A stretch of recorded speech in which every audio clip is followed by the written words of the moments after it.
Hello, and welcome to another review video. This time around, I'll be looking at the Ultraman Collab rerun. This is the 4th rerun so far, and we now have a grand total of 55 Ultraman REM units. Since there are so many units, Gonho has 3 REMs with different lineups, with one of them being 1 stone more expensive to exclude the 5 stars. The other machines are split into Ultraman 1 with 30 units, and Ultraman 2 with 25 units. Ultraman 1 is composed of all their units from the first 2 runs, and Ultraman 2 has units from the previous run and those newly introduced this time around. The 7-stone REM has a total of 32 Ultraman 1 and Ultraman 2 units, but excludes all of the 5 stars. Generally, newly introduced units are better, and that is true for Ultraman, so if you for some reason want to pull, it's better to focus on the Ultraman 2 REM or maybe the 7-stone REM if you want to chase some of the Ultraman 1 units for some reason. Overall, this rerun is pretty lackluster, and I would say my stones for a possible Code Geass collab right after Ultraman. The only highlight units from this run are the new BGMs. Ultraman Arc, who pairs nicely with Suzaku from Code Geass, or works nicely with other light teams such as Pat Island Pastel and Stelclia teams, and Ultraman and Ultraman 7 for his strong light equip. So if you buy bundles, you could just buy Arc and Ultraman 7 and dip.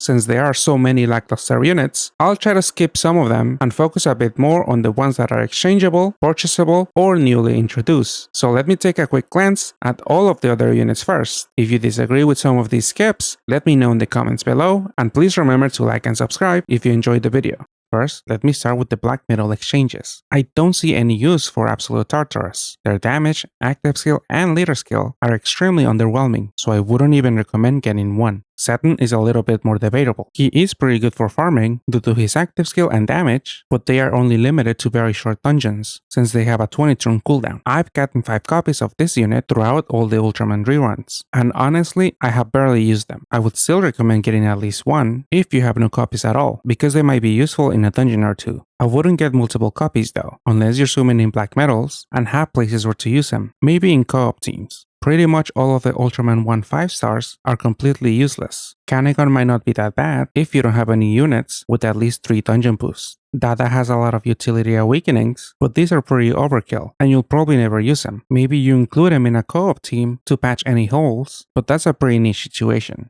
King was used for a ranking dungeon, and maybe one day he'll be used again, since their active skill creates a pretty unique ward. These are all pretty old Ultraman units, so if you've been playing throughout some of the runs, you probably already collected at least 1 or 2. And even though most of the 5 stars in the Ultraman 2 REM are newer, these are still pretty useless. And honestly, the only usable unit from here is probably Red King, who has a pretty unique skill that comes with a full board change and a gravity, but since their cooldown is really high, you're only gonna be able to use him once. So just like with Saturn, Red King is only good in co-op teams or in really short dungeons that you plan to farm. Okay, now let me look at the 6 and 7 star Ultraman 1 units. None of Ultra 7's forms really stand out. Some of them could do some damage, but their active skills are very underwhelming. The base form has an Evo active skill that gives you a hefty shield for 4 turns on a 10-turn cooldown, but then becomes a very unreliable orb changer. White Shot has a Pierce active skill, but these have fallen out of fashion, especially for light meta teams since they are all BDP focused, or in the case of Suzaku and Arc teams, they already run a unit with the Pierce active. Ice Slugger has a really high HP stat, but a really useless active skill, as it only offers an attack buff and nothing else. Ultraman Trigger Multi-Type doesn't bring anything of value to fire teams. He could do decent damage, but their active skill gives you a very unreliable way of obtaining fire orbs. This unit is even more underwhelming if you have units like Shanna from Dengeki Bunko or Pastel from AJ. Trigger Sky-Type has a Pierce active which again are not that much in demand, but at least he brings some utility with 2 full resists and 6 water rows. He doesn't really do any meaningful damage in super gravity dungeons, but he might not be that bad to farm older dungeons with Mayumi from Dengeki Bunko. This unit is completely useless if you have a B-Noah system already. Glitter Trigger Eternity is a complete mess. He drops you to 1 HP and he doesn't even give you a rainbow board. Their awakenings are also horrible. That BDP Plus is a complete eyesore. Rainbow has better orb changers coming soon. Hopefully Gino is one of them, and if not, at least Red Aiden will get buffs within the next 2 months. Their equip has a good mix of utility awakenings, but no effective skill boost at all. The active skill is not all that bad, as the void attribute and damage absorption effects are sometimes needed at the beginning of a dungeon. Kid Primitive is not the worst unit to void attribute and damage absorption shields, as they are essentially on a 7-turn cooldown if you match all 5 attributes every turn. They also give you a 75% damage reduction shield with their active skill, which could be pretty handy in the upcoming dungeon SN3. But unfortunately, he might not be able to deal all that much damage, and even if he did, he doesn't have a damage cap breaking effect. That effective HP and all those bonus combos don't look all that bad though. His Evo form is actually really bad. They barely do any damage, and Pierce active skills on Rainbow teams are usually completely useless, as those type of teams usually run the Pierce Latent. Gaia B2 could be useful for farming non-super gravity dungeons with light break teams. I usually run him as a leader in those teams, since his leader skill doesn't add any combos, so I can go much faster. But he's not that special, since there are other units that can take his place, like Jiro from My Hero Academia. The Supreme version does have a bunch of utility awakenings, but his active skill only tackles attribute absorption.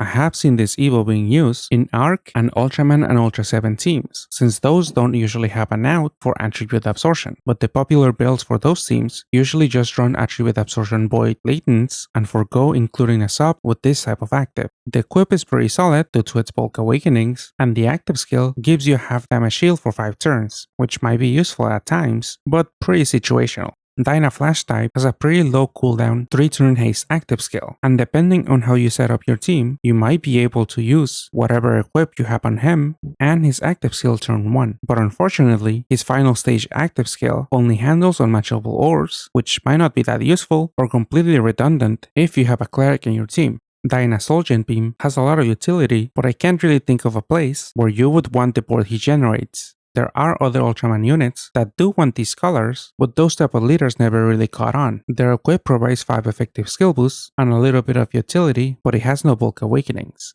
Dyna Strong type might be useful for handling problematic blue spawns, but the SN1 boss has a much better active skill that gives you more fire orbs and changes the enemy type to wood, but I guess this unit could be better if you need the utility from the Heart L, Double L, or their Double Cross. Dyna Miracle type doesn't stand out at all, especially with their Spike active. I guess it is a 1-turn cooldown active skill, so you could turn them into a looping shield with Crusader's equip or a looping auto healer with Pito's equip, but since he doesn't bring anything to the table awakening or damage wise, I don't see why you go through the trouble of fitting this unit in your team. Trigger Dark has a low cooldown Evo skill that again could allow you to use an equip and soon after their base active, but I don't think a 1-turn charge will be all that important. Trigger Dark's final stage active skill effect is a damage and attribute absorption void that lasts for 1 turn on a 3-turn cooldown with no downsides. In fact, he also helps out by generating some orbs. With this active skill, he's somewhat similar to Xion from Slime, but he doesn't come anywhere close to her damage and utility. I guess he might not be that bad if you really need that cross. His Evo does have a bunch of utility, but it's a Pierce unit, which again are not that popular right now. Also, their damage awakenings are all over the place, so he's not really gonna stand out anywhere.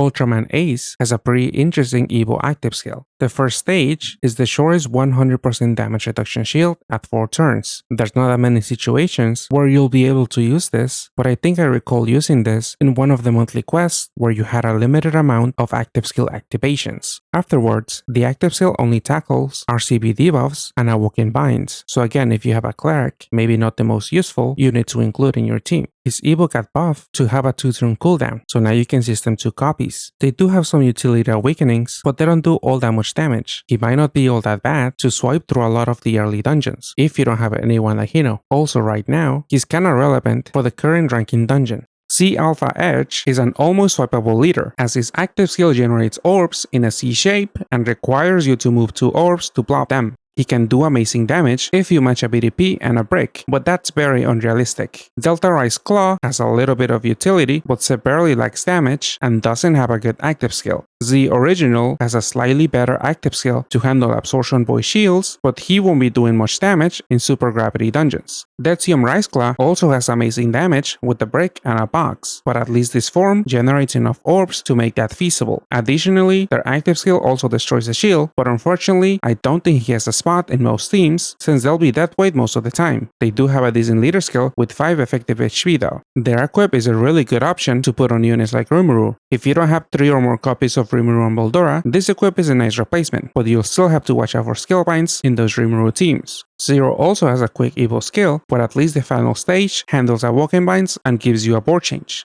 Still, he might not be enough, or he might be redundant if you have a full cleric in the team already. Zero Beyond has some utility, but a pretty mediocre active skill. As I mentioned before, there are some Ultraman leaders that do use these colors, but none have really stuck around in the meta. Shining Ultraman Zero does see some use from time to time in water or light teams, since he can fully clear all assist removal debuffs with a single L, and also handles attribute and damage absorption shields on a low cooldown. He also has a really high HP stat, but unfortunately he won't do much damage wise. His leader skill has an easy activation, as it could be any type of wild match. His effective HP isn't that high, but he could be an okay leader for new players. He has a decent 5 effective skill boost equip, but there's been some equips coming out with 5 or more effective skill boosts along with team HP awakenings. Taro's active skill goes from a low cooldown 2-turn delay to a looping shield, so he can definitely see some use even though he lacks damage. His Evo isn't as useful since it's a pierce unit. The value of the equip has diminished since auto heal awakenings are mostly useless now, and there are now a lot of equips with more bulk and more effective skill boosts. Leo's final stage active skill doesn't do anything of much importance, so he doesn't stand out in a meaningful way. Leo Kick has fallen off since Shiba Dragon has plenty of leaders that bring much more useful active skills like Joseph or New Year Kamimasubi. Shiba Dragon has fallen off too, but he and Leo Kick can still tackle a lot of content. At best, you can clear up to UM1 with them. Decker Flash type's first stage active only delays for 1 turn, but at least the final stage is a bit better than most of the other similar Ultraman units since it tackles attribute and damage absorption for 2 turns on a 6-turn cooldown. Unfortunately, he won't be doing much damage unless you manage to fit in a box, a T, and a hard L. Cellgen Beam has a pretty useless active skill, but at least it's a 1-turn cooldown, so you could work with that, and his awakenings also bring a lot of utility. Dynamic type doesn't do much, damage or utility wise, but he might come in handy for some ranking dungeon due to his fixed board. The equip does add a lot of bulk and brings in a blind resist, but unfortunately has no effective skill boost. Decker Strong type is an okay pair for Shanna teams, but his effective HP is pretty low for some of the newer endgame dungeons, and we have better fire elites now, like Pastel and hopefully Kallen in the near future. Decker Miracle type is pretty underwhelming. At best, he might not be that bad in a farming team for his gravity, but it's too bad that this is not a true gravity. Taiga multi-type does decent enough damage in red teams, but again, units like Shanna also generate heals, in addition to generating fire orbs. Skytype has good utility awakening wise, but their active skill is mediocre as it only handles awoken binds. Glitter Tiga doesn't do enough damage. They can with their active skill self-buff, but they unfortunately do not further raise their damage cap. And again, the pierce effect is not something that's in high demand at the moment. Their equip is decent enough. I remember using 1 or 2 copies of these in row-based aggregate teams. Those teams might still be able to clear a few challenges here and there, but if you don't have any copies of this unit, I would not bother exchanging for Tiga since there are much better equips with a mix of bulk and damage awakenings. First Contact lacks damage unless you match both a box and a cross, which will be pretty unlikely. Similar to some of the other Ultraman units, they have a pretty low cooldown Evo active that could be quickly used after using an equip, but the final stage active skill only handles attribute absorption void. The Evo has low damage output and their active skill is not that good. If you need a unit with a time buff and a roulette, you might have better luck with units like Miyuki and Raffin Kitty. The equip is a decent source of damage for red units, and especially so against devils. These killer awakenings will get buffed soon to raise a unit's damage cap to 2x instead of 1.2, and there are plenty of dungeons with a lot of devil type enemies. 2 runs ago, this was a decent exchange for their equip, but now I think it's better to save the fodder. Like First Contact, Belial has a similar Evo active skill that has a delay on its first stage, but then becomes something with little use. At the very least, the Evo is a somewhat decent cleric that gives a 50% damage reduction shield. If timed correctly, it could help free up a slot. If you have no better dark cleric, then this might not be a bad exchange, but he lacks heal TPAs. And also remember that his active skill can override looping shield effects. As with base Belial, Ultraman has a similar active skill, a quick delay active skill that becomes something a little bit less useful. Like Gaia's Supreme version, this might not be a bad attribute absorption counter in ARC teams, especially if you want an all Ultraman team. The Evo is not a bad unit to quickly farm all Shooter 1 for experience, since you can system 2 of them to generate a row every turn. But there are plenty of other swipe teams you could run, like Shiba Dragon and New Year Norris, so I would say my fodder unless you really want to use this team. X is a 1-turn Rainbow Board Maker that can dish out a decent amount of damage. His active skill changes all orbs instead of only a set number of orbs like Motoharu and Mashiro, but it's very unfortunate he doesn't remove locks. Even though Red Aiden doesn't change all orbs and only spawns 3 orbs of each, they will soon get buffed to generate a rainbow board and unlock on a 1-turn cooldown. Aiden also deals more damage than X, but doesn't bring any skill boost. X's equip is pretty decent, but definitely not worth the chase. His new Evo is kind of underwhelming. I'm not sure why Gonho is releasing units that only break 50% of a shield, since we have units that fully break these. I don't know why you would settle with this type of active skill. Yes, it's on a short cooldown, but the rest of the active skill effects aren't all that useful to warrant bringing this unit along unless you really need those team HP awakenings. Base Regulus Evo active skill has a slightly higher base cooldown than the other Ultraman units with similar skills. I don't know why, since the final stage is useless. This Regulus doesn't stand out. A lot of people last time around pulled for his Evo version, which was and still is for farming with Shiba Dragon. He can also work with Burgle, but that's not that notable considering how hard it was to pull for him. I don't think he was worth the chase then, and I still don't. Maybe if his active skill had a 3-turn cooldown and needed something else like a pierce or handle one type of absorption. His appeal is that his later skill gives no skyfall or bonus combos, and his active skill quickly generates a fire break, so he can farm dungeons pretty quickly. But now everyone with Path Pass has access to the no skyfall badge, and you might have other break swiping units and have no need for Regulus. His equip is also great for fire break farming, but definitely not worth the chase in my opinion. Cosmos Luna mode has an Evo skill that charges and then becomes a full cleric. Unfortunately, due to having a delay, the active skill cooldown on this skill is 6 turns, which is pretty long for a cleric. Corona mode is yet another piercer, but this one can at least tackle Borshanks. The equip is kind of underwhelming, even though it does provide a lot of bulk and can help teams achieve 100% skill bind resist. The follow-up awakening might come in handy to help break shields if you stack enough, as each only breaks 20% of a shield. Sophie is a great cleric that is a 7x6 base and can also handle assist removal recovery. This is a pretty solid full cleric that also buffs RCB for water and fire teams. The only downside is that he only has 2 heal TPAs, which might not provide much healing if you don't have any other units with any of these. The low stats are also a downside, but this is true for most Ultraman units. At the very least, he has the all stats boost super awakening, but if you go with that, he only brings 2 skill boosts to the table. He could use the skill boost plus latent, but then you would forego using the assist recovery latent. His Evo could do decent damage in wider PvP teams, but like other Ultraman shield breakers, I don't think he does enough with his active skill to justify bringing him along. His equip is pretty amazing though. Levitate, a team HP, and some OEs with 2 effective skill boosts is one of the better Levitate equips currently in the game. Still, this alone doesn't make me want to pull in this REM. It almost does, but I still think Code Geass is a much better use of stones. 80's Evo active skill allows you to later swap him, and he then becomes a shield breaker and orb spawner. Unfortunately, his later skill only gives a raw HP boost, so he's very susceptible to large gravity attacks. His final stage active skill is a bit underwhelming. Fire teams aren't all that strong at the moment, and these mainly include a Chana system, which could break a shield by matching a hard box. I guess using 80's active skill to break a shield, and then using the orbs to match a hard box allows you to tackle 2 shields in 1 turn, but at the moment, I don't think there's that much of an upside in including him. His Evo has a pretty good active skill that tackles 2 problems at once, Borshanks and absorption shields, but 1 turn might be too short depending on the dungeon. Fire teams will have no issues at all with Borshanks if we manage to get Callan from Code Geass. 80's damage is very lacking, and he doesn't provide a lot of utility, so he probably won't be used all that much, even though his active skill is pretty good. The equip is a great source of damage for fire units without a fire sub-attribute. The Box Awakening is great since it saves the trouble of including a Pierce Up on a team. Ultraman Jack is almost completely useless. The only use he probably has is to run his Evo in an Ultra 1 farming team with Ultraman like I mentioned before, but again, there are tons of Ultra 1 farming teams out there, so I wouldn't exchange for Jack at all. Ginga is an exchangeable unit, but he's definitely not worth it unless you for some reason want to play with these fire, water, and light tricolor units. You could create a system with 3 of these, but you'll have to include an auto heal unit since their active skill doesn't generate any heal orbs. That is very unfortunate since a system of these units won't be able to take advantage of the hard L damage multiplier and damage reduction. I am a bit perplexed by this unit's Sync Awakening. I guess you're only using it to make use of the skill boost plus latent. I would definitely say my fodder. I guess Ultraman Victory is the source of your heal orbs if you want to use a Ginga system since Victory gives you a roulette with Ginga's colors.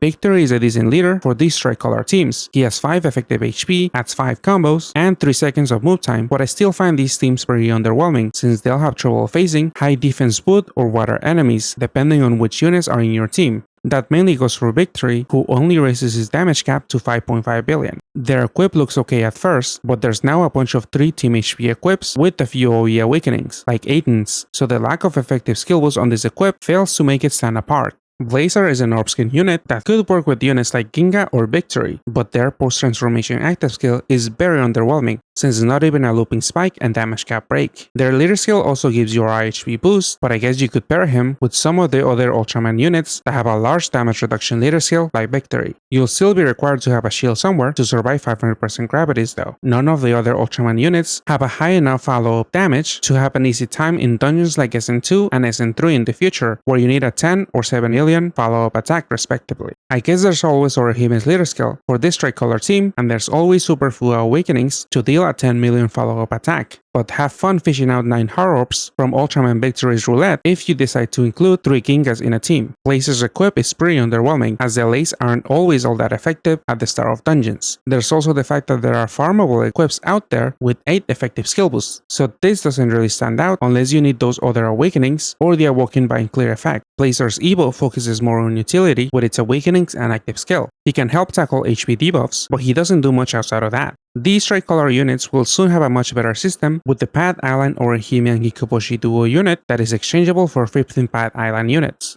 This 3-unit system has a way higher damage ceiling, and the teams I've seen don't include any of these Ultraman units, so I would definitely pass on Ginga, Victory, and Blazar. Mebius has a really decent damage multiplier, which can be amazing with the Levitate equip. Unfortunately, he has a high cooldown pre-transformation active skill, and his post-transformation active skill gives an unreliable way of generating fire orbs. Still, he's a decent damage dealer and possible leader, but it's hard to compete with Shanna, who was way more accessible since Mebius is a BGM unit. His equip got a really nice buff by getting another team HP awakening, so it still remains very useful due to its effective skill boost and tape resist. Still, I don't think $30 for this equip is a good purchase. This is definitely a better purchase than Blazar, but that's not saying much. If you buy bundles and don't have a copy yet, maybe take a look at him after looking at all the other bundle units, but again, you could probably skip this one. Ultraman 0 and Z is the badge unit, so you could buy it for $30 or exchange with 15 Ultraman units. The base form is pretty underwhelming since it doesn't really have a home. At the moment, there's not a strong water and fire leader. The first stage of their active skill is pretty interesting, but there's not that many places where a shield break is all that helpful at the start of dungeons. I can only think of SN2's second floor, where you face a delayable enemy with 2 shields. 0 and Z would be slightly better if their third and second attribute were swapped, since you could then put this unit in an all-water team and be able to deal significant damage if you match a regular or a hard L plus a BDP. Their equip is pretty solid with its levitate and 3 effective skill boosts, and the damage reduction might be able to help in niche situations, like in SN1 and SN2's third floor to help a pure damage reduction team tank hits after undead animations. I definitely wouldn't spend $30 on this unit, but I might consider exchanging for the equip. You might have enough fodder already.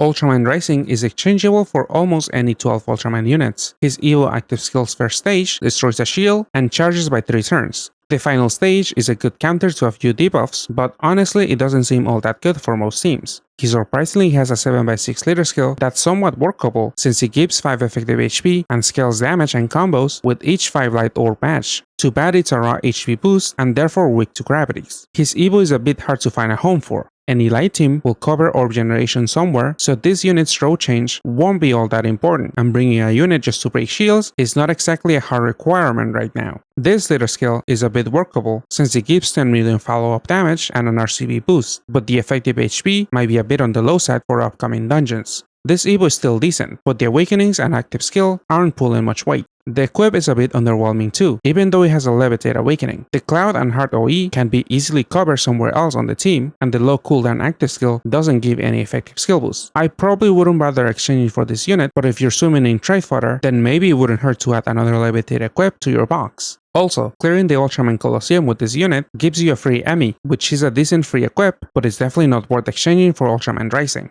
Orb is another BGM unit. His base form is a light frost leader with a low cooldown Evo active skill. The first stage is a haste, and then he gives a pierce effect and generates a cross, and you only need 2 copies to system his active skill. He's kind of a swappable leader since he does plenty of damage with the cross alone, and the pierce effect is nice on this leader since you won't be required to fit in a piercer. His damage is a bit lacking in low super gravity dungeons, but he should be doing enough damage for most of the early UN dungeons. Orb Origin has no main attribute, so he could take the triple cap break laden, soon to become quadruple cap, within the next 2 months. So on the turn without his active skill cap break, he can still dish out about 8.4 billion damage, which would finally put him on par with 2 attribute units with DDCs. Still, if we get Code Geass, then we'll have access to Gino, who is also a rainbow unit, but deals 30 billion damage every single turn, since his cap break lasts 2 turns on a 2-turn cooldown. Orb Trinity can deal a good amount of damage, but Light has plenty of live orb changers from this collab, and maybe in the future with Suzaku, so this unit doesn't really bring much to the table, unless you really need to bring a counter for roulettes. Even though the units are solid enough, the main highlight of this unit is probably the equip, since it provides 4 effective skills with 3 team HPs, and the Light sub-attribute and Cross Awakenings could be really useful to slightly increase a unit's damage or simply deal with Blind Skyfall. Is this unit worth $30? Probably not this time around. The equip is very good, but take a look at the last few bundle units first. Nexus is a mid-rarity light and heal orb spawner that can deal a lot of damage. Unfortunately, their pre-transformation active skill doesn't give any effective skill boost, so they're not very helpful at the start of a dungeon. You could loop 2 of them, but unfortunately their active skill does not override orbs, so if an enemy floods your board with too many lights or too many heals, you'll be out of luck. They have a pretty decent scaling leader skill with 5 effective HP, but they don't seem to be used all that much due to the lack of bonus combos. The more popular light leaders from this collab are Arc and Ultraman 7, who have a much less restrictive leader skill with bonus combos. Their equip is pretty decent since it's got a decent mix of utility and damage awakenings, but since this is a mid-rarity unit, it'll be really hard to get, and you might have something like Hakuro's equip, which is much better damage-wise. Ultraman and Ultraseven is another 3-2-1 cycling active skill, so you can create a system with 2 copies. 2 of them provide a looping shield effect along with Origin every turn. They are a much better and light version of Tatsuya and Miyuki. This duo unit is a BGM, so it really sucks you need 2 to loop their effects. But don't worry, they'll quickly fall out of fashion with the arrival of Pat Island Pastel, as light teams seem to prefer her orb generation and higher damage potential and would rather bring a dedicated looping shield sub, like Rolo from Code Geass. Ultraman and Ultraseven will get an indirect buff in about 2 months with the 7C and 7C plus buff, which raises the damage of these awakenings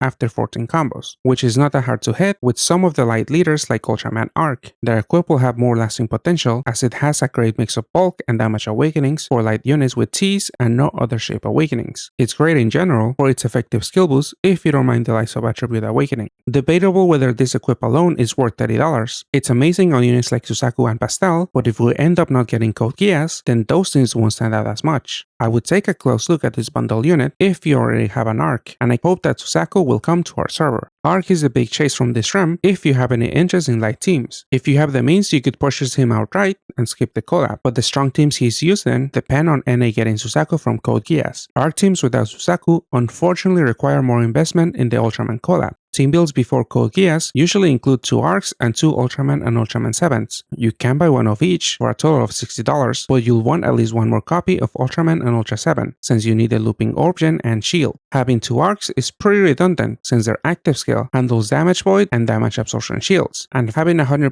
uptime on these effects is overkill. Arc's leader skill gives 5 effective HP and 5 bonus combos, but no follow-up damage at all. You could pair him with Ultraman Spacium Beam for the handy 10 million follow-up attack, but it seems the few people that chose to stick with Arc as a leader settle with double Arc setups, or less commonly pairing Arc with Ultraman and Ultraseven. The lack of follow-up attack does force you to rely on Ultraman and Ultraseven's follow-up awakenings, but sometimes that's not enough, like in SN2 and SN3, where you need 10 and 7 million follow-up attack respectively. This requires you to include at least one Super Fugo equip to deal with these super resolves. It might be very troublesome to get 9 heal orbs, since Ultraman and Ultraseven's active skill only spawns 5. That is why the most popular Arc team at the moment usually has Platinus, to more reliably generate the needed heart orbs. Not only that, but Platinus also has an insanely high HP stat, can deal a pretty decent amount of damage, and helps counter time debuffs. The last key sub is Kohaku, which right now is extremely hard to replace, and like Platinus, is from the Gundam Risking collab AJ, so if you got unlucky there and don't have either unit, then I see even less of a reason to go after this team. Another of this team's weakness is having no countermeasure for attribute absorption. You could replace Platinus with a counter for that, but then you don't have a reliable way to create more heal orbs if necessary. These teams didn't stick around in JP, and I can see why. There's too much investment for a very specific team that'll get overshadowed very soon. Beam power creep is not uncommon, but this is way faster than usual, and you'll be left with a sore wallet and not much use for a second arc, since the equip is not all that great. It is a light version of Bridal Haku's equip, but like with that one, the lack of bulk and damage awakenings are a significant downside. So again, one copy of arc at most will probably be enough if you have future plans to play Suzaku, Selklia, or Pat Island Pastel teams.